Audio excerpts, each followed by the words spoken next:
Gözlerini kapat ve İtalya'nın kalbinde zamanın yavaşladığı bir yere doğru yola çıktığını hayal et. Burası Toskana. Doğanın insanla uyum içinde nefes aldığı bir coğrafya. Yumuşak tepeler ufka doğru dalga dalga uzanır, yeşilin binbir tonu güneş ışığıyla her an yeniden şekillenir. Gecenin serinliği çökerken gökyüzü yıldızlarla dolar. Şehirlerin unutturduğu o karanlık burada yeniden anlam kazanır. Ve doğa hiçbir şey istemeden her şeyi sunar. Sabahın ilk saatlerinde sis, vadilerin üzerinde nazikçe gezinir. Sanki doğa uyanmadan önce son bir kez esniyordur. Bu topraklarda sessizlik bile konuşur. Rüzgar zeytin ağaçlarının yapraklarında fısıldar. Servi ağaçları gökyüzüne doğru dimdik uzanarak yüzyıllardır aynı manzaraya tanıklık eder. Her fotoğraf bir anı değil, bir ruh halini yakalar. Güneş yükseldikçe renkler derinleşir. Altın sarısı tarlalar yeşille kucaklaşır. Toprak sıcaklığını hissettirir. Yaşanmışlıklarla dolu, kadim ve güçlüdür. Toskana'da doğa kusursuz değildir. Ama tam da bu yüzden gerçektir. Kıvrılan yollar bilinmeze davet eder. Her viraj yeni bir manzara, her manzara yeni bir soluk sunar. Burada zaman acele etmez. Saatler güneşin hareketine göre akar. İnsan doğanın ritmini dinlemeyi yeniden öğrenir.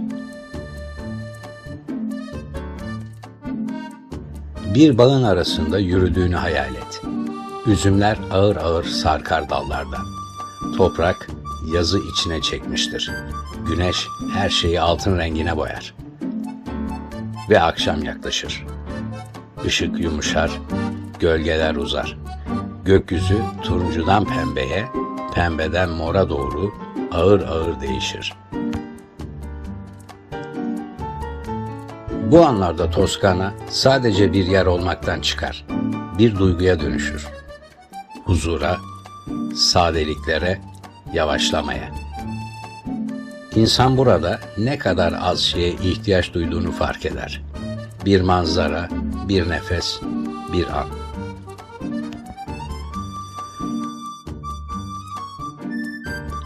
Bu fotoğraflar yalnızca Toskana'yı göstermiyor. Bize şunu hatırlatıyor. Yavaşlamak mümkün. Sessizliği duymak mümkün.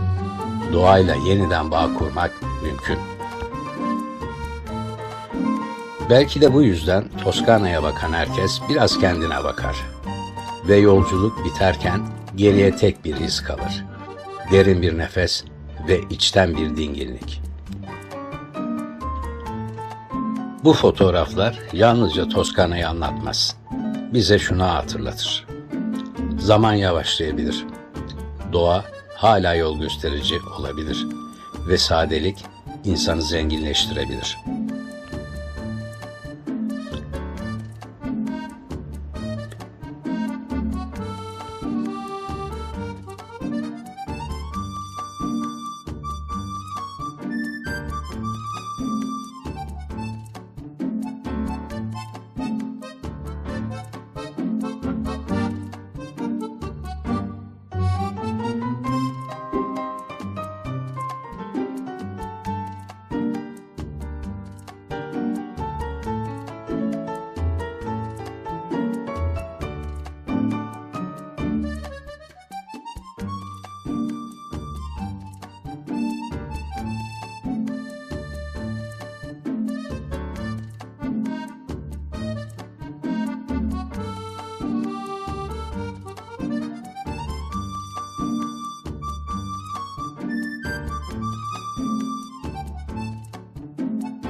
Bir sonraki karavanla fotoğrafa yolculuğumuzda görüşmek dileğiyle. Hoşça kalın.